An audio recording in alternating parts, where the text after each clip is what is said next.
ആകാശവാണി. നമസ്കാരം. പ്രാദേശിക വാർത്തകൾ വായിക്കുന്നത് കൃഷ്ണ.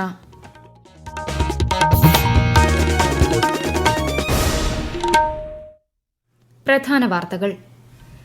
രാഷ്ട്രപതിയുടെ അഭിസംബോധനയിന്മേലുള്ള നന്ദി പ്രമേയ ചർച്ചയ്ക്ക് പ്രധാനമന്ത്രി നരേന്ദ്രമോദി ഇന്ന് ലോക്സഭയിൽ മറുപടി പറയും.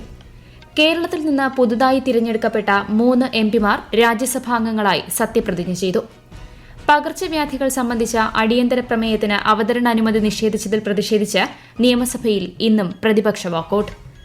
മുതലപ്പൊഴിയെ അപകടരഹിതമാക്കാനുള്ള 164 കോടി രൂപയുടെ പദ്ധതിക്ക് കേന്ദ്ര അംഗീകാരം ലഭിച്ചതായി മന്ത്രി VN വാസവൻ നിയമസഭയിൽ. സംസ്ഥാനത്ത് ഇന്നും പരക്കെ മഴയ്ക്ക് സാധ്യതയെന്ന് കാലാവസ്ഥാ വകുപ്പ്. കണ്ണൂർ, കാസർഗോഡ് ജില്ലകളിൽ മഞ്ഞ ജാഗ്രത. ജോർദാനിൽ നടന്ന അണ്ടർ 23 ഏഷ്യൻ ഗുസ്തി ചാമ്പ്യൻഷിപ്പിൽ എക്കാലത്തെയും മികച്ച പ്രകടനവുമായി ഇന്ത്യ ഒന്നാമത്. വാർത്തകൾ വിശദമായി. രാഷ്ട്രപതിയുടെ അഭിസംബോധനയിന്മേലുള്ള നന്ദി പ്രമേയ ചർച്ചയ്ക്ക് പ്രധാനമന്ത്രി നരേന്ദ്രമോദി ഇന്ന് ലോക്സഭയിൽ മറുപടി പറയും. നാളെ രാജ്യസഭയിലും പ്രധാനമന്ത്രി പ്രസംഗിക്കും. ന്യൂഡൽഹിയിൽ നടന്ന NDA പാർലമെന്ററി പാർട്ടി യോഗത്തിന് ശേഷം പാർലമെന്ററി കാര്യമന്ത്രി കിരൺ റിജിജുവാണ് ഇക്കാര്യം അറിയിച്ചത്. അതിനിടെ രാഷ്ട്രപതിയുടെ പ്രസംഗത്തിന്മേലുള്ള നന്ദി പ്രമേയ ചർച്ച പാർലമെന്റിന്റെ ഇരുസഭകളും പുനരാരംഭിച്ചു. ലോകത്തെ 5ാമത്തെ വലിയ സമ്പദ് വ്യവസ്ഥയായി ഇന്ത്യ മാറിയിട്ടും ആളോഹരി വരുമാനം കുറവാണെന്ന് സമാജ്വാദി പാർട്ടിയുടെ അഖിലേഷ് യാദവ് വിമർശിച്ചു. കഴിഞ്ഞ ദിവസം പ്രതിപക്ഷ നേതാവ് രാഹുൽ ഗാന്ധി നടത്തിയ പരാമർശത്തിനെതിരെ BJP നേതാവ് സന്തോഷ് പാണ്ഡെയും രംഗത്തെത്തി. കേരളത്തിൽ നിന്നുള്ള 3 എംപിമാർ രാജ്യസഭയിൽ സത്യപ്രതിജ്ഞ ചെയ്തു.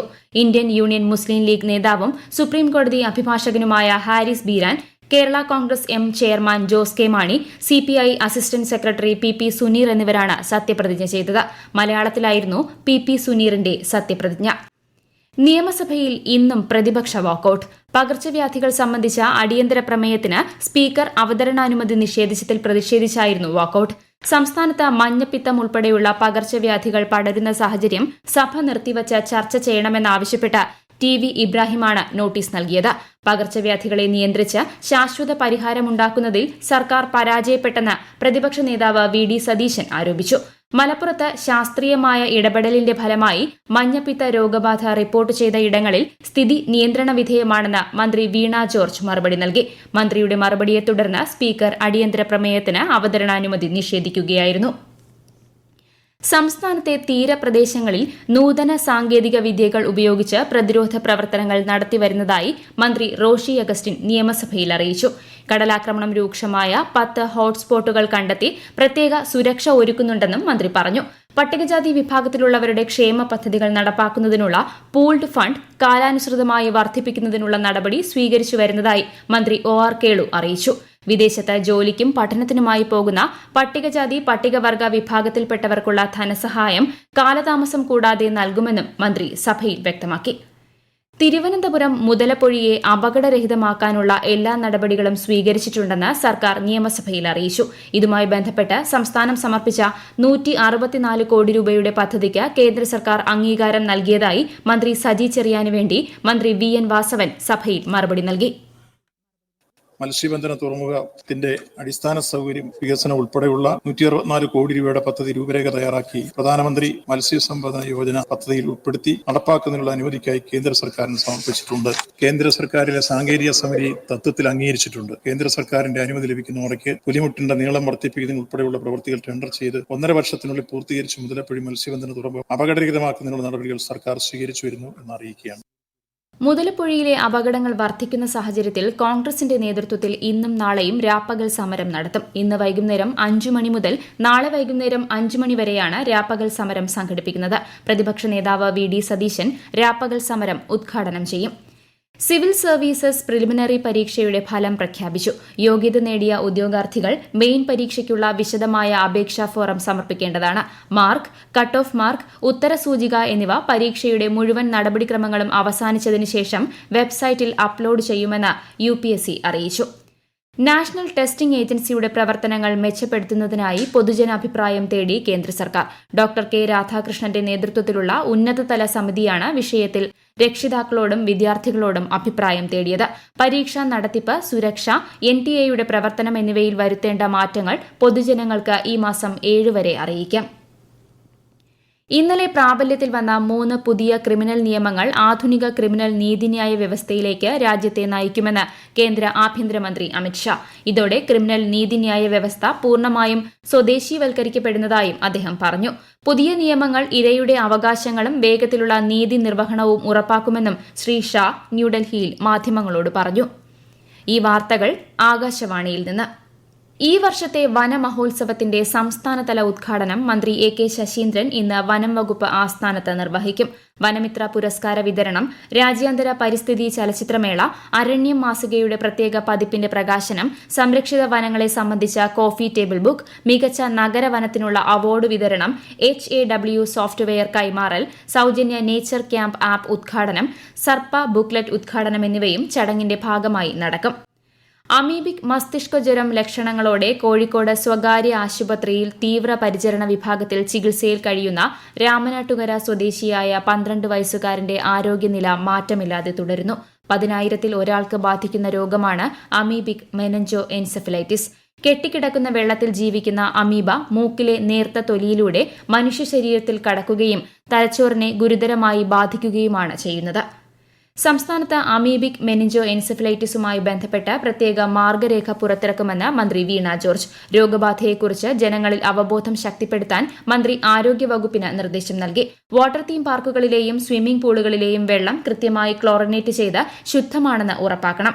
ചെവിയിൽ പഴുപ്പുള്ള കുട്ടികൾ കുളത്തിലും കെട്ടിക്കിടക്കുന്ന വെള്ളത്തിലും മറ്റും കുളിക്കാൻ പാടില്ലെന്നും രോഗലക്ഷണങ്ങൾ കണ്ടാൽ ഉടൻ ചികിത്സ തേടണമെന്നും മന്ത്രി അഭ്യർത്ഥിച്ചു. രോഗബാധ ഉണ്ടായി 1 മുതൽ 9 ദിവസത്തിനുള്ളിലാണ് ലക്ഷണങ്ങൾ ഉണ്ടാകുന്നത്. തീവ്രമായ തലവേദന, പനി, ഓക്കാനം, ഛർദി, കഴുത്തുതിരിക്കാൻ ബുദ്ധിമുട്ട് തുടങ്ങിയവയാണ് പ്രാഥമിക ലക്ഷണങ്ങൾ. മലയോര പട്ടയ വിവരശേഖരണത്തിനുള്ള അപേക്ഷകൾ ഈ മാസം 25 വരെ നൽകാം. 1977 ജനുവരി 1 മുൻപ് വനഭൂമിയിൽ കുടിയേറി താമസിച്ചു വരുന്നവർക്ക് പട്ടയം നൽകുന്നതിനുള്ള നടപടികളുടെ ഭാഗമായി നടത്തിയ വിവരശേഖരണ പ്രക്രിയയിൽ അപേക്ഷ നൽകാൻ കഴിയാത്തവർക്കാണ് അവസരം. വനം, റവന്യൂ വകുപ്പുകളുടെ ജോയിന്റ് വെരിഫിക്കേഷൻ പട്ടികയിൽ ഉൾപ്പെടാതെ പോയവർ, ജോയിന്റ് വെരിഫിക്കേഷൻ നടക്കാത്ത സ്ഥലങ്ങളിലെ താമസക്കാർ, ഇതുവരെ പട്ടയത്തിന് അപേക്ഷിക്കാത്തവർ തുടങ്ങിയ ഗുണഭോക്താക്കൾക്ക് ബന്ധപ്പെട്ട വില്ലേജ് ഓഫീസുകളിൽ അപേക്ഷ നൽകാമെന്ന് ലാൻഡ് റവന്യൂ കമ്മീഷണർ അറിയിച്ചു. ഷൊർണൂരിനും കണ്ണൂരിനുമിടയിൽ റെയിൽവേ പ്രഖ്യാപിച്ച പ്രത്യേക ട്രെയിൻ ഇന്ന് സർവീസ് ആരംഭിക്കും. വൈകിട്ട് 3:40 ട്രെയിൻ ഷൊർണൂരിൽ നിന്ന് യാത്ര തുടങ്ങും. കൂടുതൽ വിവരങ്ങളുമായി ആകാശവാണി കണ്ണൂർ ജില്ലാ പ്രതിനിധി KO ശശിധരൻ. ഷൊർണൂരിൽ നിന്ന് ചൊവ്വ, ബുധൻ, വ്യാഴം, വെള്ളി ദിവസങ്ങളിലും കണ്ണൂരിൽ നിന്ന് ബുധൻ, വ്യാഴം, വെള്ളി, ശനി ദിവസങ്ങളിലുമാണ് ട്രെയിൻ സർവീസ് നടത്തുക. വൈകിട്ട് 3:40 ഷൊർണൂരിൽ നിന്ന് പുറപ്പെട്ട് രാത്രി 7:40 കണ്ണൂരിലെത്തുന്ന വിധത്തിലാണ് സമയക്രമീകരണം. കണ്ണൂരിൽ നിന്ന് രാവിലെ 8:10 പുറപ്പെട്ട് 12:30 ഷൊർണൂരിൽ എത്തിച്ചേരും. അൺറിസർവ്ഡ് സ്പെഷ്യൽ എക്സ്പ്രസായി സർവീസ് നടത്തുന്ന ട്രെയിനിന് തലശ്ശേരി, മാഹി, വടകര, കൊയിലാണ്ടി, കോഴിക്കോട്, ഫറോക്ക്, പരപ്പനങ്ങാടി, താനൂർ, തിരൂർ, കുറ്റിപ്പുറം, പട്ടാമ്പി എന്നിവിടങ്ങളിൽ സ്റ്റോപ്പുണ്ടാകും. 10 ജനറൽ സെക്കൻഡ് ക്ലാസ് കോച്ചുകളാണ് ഒരുക്കിയിട്ടുള്ളത്. കണ്ണൂരിലെത്തുന്ന ട്രെയിനിന് Malabar railway passengers coordination committee ഇന്ന് രാത്രി സ്വീകരണമൊരുക്കിയിട്ടുണ്ട്. സംസ്ഥാനത്ത് ഇന്നും പരക്കെ മഴയ്ക്ക് സാധ്യതയെന്ന് കേന്ദ്ര കാലാവസ്ഥാ വകുപ്പ്. ചിലയിടങ്ങളിൽ ശക്തമായ മഴയ്ക്കും സാധ്യതയുണ്ട്. കണ്ണൂർ, കാസർഗോഡ് ജില്ലകളിൽ ഇന്നും നാളെയും മഞ്ഞ ജാഗ്രത പ്രഖ്യാപിച്ചു. കേരളം, കർണാടക, ലക്ഷദ്വീപ് തീരങ്ങളിൽ ഉയർന്ന തിരമാലയ്ക്ക് സാധ്യതയുള്ളതിനാൽ മത്സ്യബന്ധനം വിലക്കിയിട്ടുണ്ട്. ജോർദാനിലെ അമ്മാനിൽ നടന്ന അണ്ടർ 23 ഏഷ്യൻ ഗുസ്തി ചാമ്പ്യൻഷിപ്പിൽ ഇന്ത്യ ഒന്നാമത്. ഫ്രീ സ്റ്റൈൽ ഗുസ്തിയിൽ 4 സ്വർണവും 2 വെള്ളിയും 2 വെങ്കലവും ഉൾപ്പെടെ 8 മെഡലുകളാണ് ഇന്ത്യൻ യുവനിര സ്വന്തമാക്കിയത്. 70 കിലോഗ്രാം വിഭാഗത്തിൽ അഭിമന്യു, 92 കിലോയിൽ ജോയിന്റ് കുമാർ, 97 കിലോയിൽ സാഹിൽ ജഗ്ലാൻ, 125 കിലോ വിഭാഗത്തിൽ അനിരുദ്ധ് കുമാർ എന്നിവരാണ് സ്വർണം നേടിയത്. 65 കിലോയിൽ രോഹിത്തും 74 കിലോയിൽ ജയ്ദീപും വെള്ളി നേടി. അമിത്, ശുഭം എന്നിവർ 57, 79 കിലോ വിഭാഗങ്ങളിൽ വെങ്കല മെഡലുകൾ കരസ്ഥമാക്കി. അണ്ടർ 23 ഏഷ്യൻ ഗുസ്തി ചാമ്പ്യൻഷിപ്പിൽ ഇന്ത്യൻ സംഘത്തിന്റെ എക്കാലത്തെയും മികച്ച പ്രകടനമാണ് ഇത്. പ്രധാന വാർത്തകൾ വീണ്ടും. രാഷ്ട്രപതിയുടെ അഭിസംബോധനയിന്മേലുള്ള നന്ദി പ്രമേയ ചർച്ചയ്ക്ക് പ്രധാനമന്ത്രി നരേന്ദ്രമോദി ഇന്ന് ലോക്സഭയിൽ മറുപടി പറയും. കേരളത്തിൽ നിന്ന് പുതുതായി തിരഞ്ഞെടുക്കപ്പെട്ട 3 MPമാർ രാജ്യസഭാംഗങ്ങളായി സത്യപ്രതിജ്ഞ ചെയ്തു. പകർച്ചവ്യാധികൾ സംബന്ധിച്ച അടിയന്തര പ്രമേയത്തിന് അവതരണാനുമതി നിഷേധിച്ചതിൽ പ്രതിഷേധിച്ച് നിയമസഭയിൽ ഇന്നും പ്രതിപക്ഷ വാക്കൌട്ട്. മുതലപ്പൊഴിയെ അപകടരഹിതമാക്കാനുള്ള 164 കോടി രൂപയുടെ പദ്ധതിക്ക് കേന്ദ്ര അംഗീകാരം ലഭിച്ചതായി മന്ത്രി VN വാസവൻ നിയമസഭയിൽ. സംസ്ഥാനത്ത് ഇന്നും പരക്കെ മഴയ്ക്ക് സാധ്യതയെന്ന് കാലാവസ്ഥാ വകുപ്പ്. കണ്ണൂർ, കാസർഗോഡ് ജില്ലകളിൽ മഞ്ഞ ജാഗ്രത. ജോർദാനിൽ നടന്ന അണ്ടർ 23 ഏഷ്യൻ ഗുസ്തി ചാമ്പ്യൻഷിപ്പിൽ എക്കാലത്തെയും മികച്ച പ്രകടനവുമായി ഇന്ത്യ ഒന്നാമത്. പ്രാദേശിക വാർത്തകൾ കഴിഞ്ഞു. അടുത്ത വാർത്താ പ്രക്ഷേപണം 12:50.